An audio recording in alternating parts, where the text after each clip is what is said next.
Okay, so I want to just go over closed and open voicing one more time, but I'm probably more concerned about this explanation that I gave yesterday about the closed voicing. I want to make sure you understand what I was saying in terms of looking at the positions of the triad for the upper voicings. So just let's review something real quick. If we take, I'm going to just write a treble clef here. If we just look at a root position triad, okay, we got C, E, G, that would be what? 5-3 in figured bass. And then E, G, C is what? 6-3. And then G, C, E would be what? 6-4. Now, I want you to imagine for a moment that those three voices represent tenor, alto, and soprano. Tenor, alto, and soprano. So this root position triad, the C would be the tenor voice, the E would be the alto voice, the G would be the soprano voice. In first inversion, E would be the tenor, G would be the alto, C would be the what? Soprano. And then second inversion, G is the tenor, C is the alto, E is the what? Soprano. But we're talking about 4-part writing, so we're missing one voice. What voice is that? The bass. So the triads right now are in root position, first inversion, second inversion, okay? But the moment that I add the bass note down here, this C, C, C, now all of these are in root position. Why? Because the root of the chord is in the lowest voice. It does not change the position of those notes. Okay, everybody with me so far? But the chord is now in root position. If you follow this process right here, you will always come out correct when you're dealing with closed voicing. Because remember, closed voicing has to do with what? The relationship of the tenor and soprano. So in other words, the distance, when we're looking at closed voicing, we're looking at the distance between the tenor and the soprano voice. And we have to make sure that that interval is what? Less than one octave. So if you look at the upper part of those of this chord now, C to G, that root position triad, that's less than one octave. Okay. E to C, that's less than one octave. That's a sixth, right? And then G up to E, that's also a sixth. So those are all less than one octave. Now, when we put that into the context of 4-part harmony, then we automatically have closed voicing. It doesn't matter that the distance between the tenor and the bass is more than one octave. What matters is that the distance between tenor and soprano is an octave or less. So if we were just doing 4-part harmony and we were trying to create a closed voicing for a tonic triad, we're in the key of C major, and we want to, let me write it down here, C major, and we want to do a tonic triad. We know that the quality of the tonic triad should be major, right, in a major key. So let's follow that process. We know that we're going to write C in the lowest voice. Now, we want to write this in closed voicing. We want to use closed voicing. So all we have to do for the upper 3 voices is to think about a root position triad. A root position triad, it would be C, E, G. So it means the tenor is going to sing a C, the alto is going to sing E, and the soprano will sing G. Automatically, that's closed. Got it? Let's do another one. So if it's exactly one octave, is it open? If it's more than one octave, it's open. If the distance between the tenor and the soprano voice is more than one octave. So you're safe. Yeah, I guess you wouldn't really have one octave. Right. You're safe when you think about the upper 3 voices as the positions of the triad, because the triad has 3 notes. All right. So let's do the next one. So we're going to keep our bass note there. Now let's think about a first inversion triad. E would be at the bottom, right? So let's just put E in the tenor voice. Now all of a sudden we now have more than one octave between the bass and the tenor, but that does not matter. Okay? What matters is that we have what? Less than one octave between the tenor and soprano. So in both cases here, we have less than one octave. All right, let's do the next one. I'm going to keep the C in the bass there. Now, if we think about the upper three voices, just think about the second inversion of a triad. In the second inversion of the triad, the lowest note would be G. So I'm going to make the tenor sing G. All right, and then what? Alto would sing, and soprano would sing. All right. Now that looks really spread out, but if you think about it, this G, let me change colors here. This G right here is really the same thing as that G right there. Three ledger lines above the bass clef is really what? G4, which is the same thing as the second line on the treble staff. All right. So if you follow this process, you will always be able to do close voicing. Now, the only one caveat, you have to make sure that, especially when you move up and when you move the soprano voice up high, like in this last example, you have to make sure that that soprano voice stays within the range of the soprano, right? And we looked at those ranges on yesterday, okay? So that's the main thing. Obviously, we're dealing with a C chord. Now, this might change if we were dealing with what kind of chord?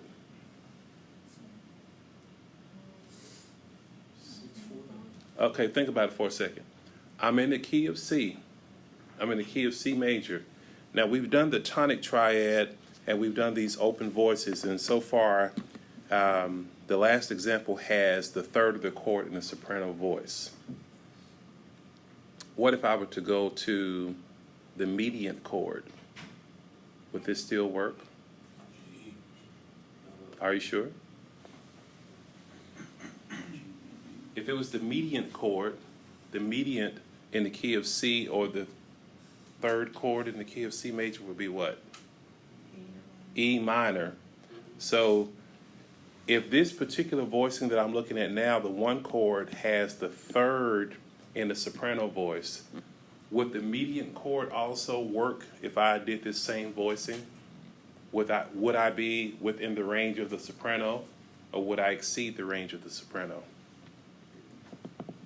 Okay, let's look at it. Let me just, can I erase this first stuff? Yep. Okay, so let me just erase that right there.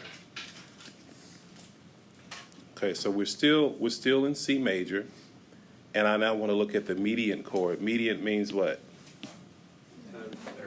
The third degree. All right, and that quality is going to be minor, so I'm going to do a lowercase 3. The tonic of that chord is the root of that chord is going to be what? It's going to be E. Now let's just follow this same template over here. We have the root of this chord. I'm going to call that 1. The G up here is the what? The fifth of the chord, and then here's the root, and here's the third. So let's follow that same pattern.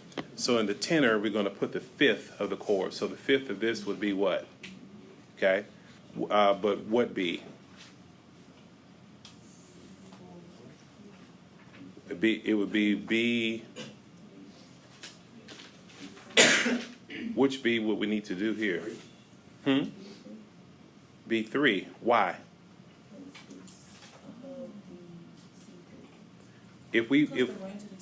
That's right. So if we did B4 here, it would be too high for the tenor. It would be out of the range of the tenor. So the fifth would have to be right there. So I'm still doing the fifth, still following the same thing. But now Okay, I want to do the tonic. I want to do the tonic. Can I do that E right there? Okay. And then I want to place the third of the chord in the soprano voice. Now, notice in this C chord here that we're using E5. So let's see if I use G5. But now here's my question though. Is that G in the range of the soprano? Yes. It is. But what's wrong with that chord voicing?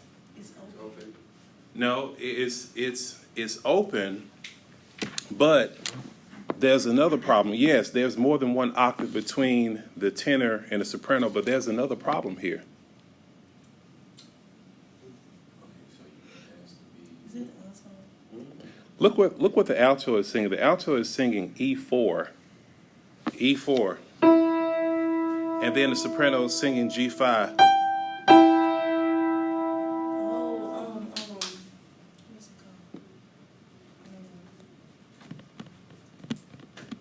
Because if they the same note, they would have to move together for your note time. Well, it's not even that. What did we say yesterday about the distance between First. Well, no. The distance between the soprano and the alto voice should not do what? Exceed one. Exceed one octave. So there's more than one octave here between the alto and the soprano voice, right? So a better way to do this is to, instead of placing the E here in the, let's move this around. Instead of placing the E in the alto voice, let's rather place G and then E in the soprano voice. Now, my question to you now, is that open? Okay, that's open. And we also have what? Less than one octave between the alto and the soprano. Okay. But we were doing closed though. We were doing closed voicing. We were trying to figure out, is there a way to do the median chord in the key of C major closed voicing in the same way that we did the tonic chord? Oh, okay. So then you have to change the alto and the tenor. All right. So what will we have to do? I mean, to kind of get this same kind of spread. I mean, I'm going to just write it right here. I'm trying to do a closed voicing, and I want it to look similar to this chord, this last chord over here, the tonic chord. So I have an E. I have an E there. And we know that we cannot write the B up by B4 because that's going to be what? Too high for the tenor. So what if we wrote G right there? What about that? Is that possible? Yeah. Because that G4 is in the range of the what? Within the range of the tenor, okay? And also, that same G4 allows us to spread the other voices up a little bit higher. All right, so now I have G4, which is the same as, let me just do a little X right there. That's the same voice. Okay, so now I'm left with the root of the chord, which is E, and I need to place B within the chord. So let me just erase that little red mark. All right, so what I could do here is I could place B right there, right? And then I could place E right there. Everybody see that? So now this is where you really have to think about ranges and the ranges of voices and different rules that relate to how we voice chords.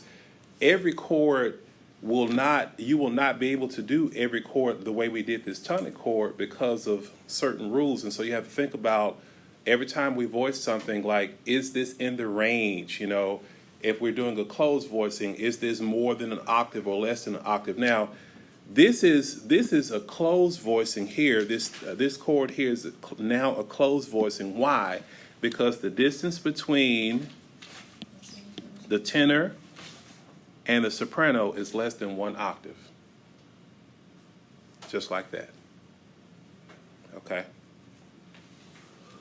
And interestingly enough, this follows the pattern that we looked at previously, looking at the inversions of the triads. If you really think about it, G is just a first inversion E minor triad. Okay. If I try to do a second inversion E minor triad, which we tried to do over here, the problem is that the tenor is now out of the range of the tenor. All right. But the point is as far as closed voicing is concerned, if you get your tonic, I mean, I hate to say tonic because tonic refers to the one chord. So if you get the root of the chord in place in the bass voice, and then you think about the upper voices in the context of a triad, root position, first inversion, second inversion, that will pretty much help you lay out the various voices. Now, obviously, as we start doing voice leading, when we move from one chord to another chord, some of those things may change because we'll talk about things like common tones, smooth, yeah, you like that, non-chord tones, all those different kinds of things will affect the way you voice one chord to another chord. But at least I wanted you to have a second explanation of how to write a closed voiced chord. So hopefully this helps someone. I am recording this. I will post this. Did you get the video yesterday? Yeah. Okay, good. I'm signing off. Goodbye. Yeah, I like that.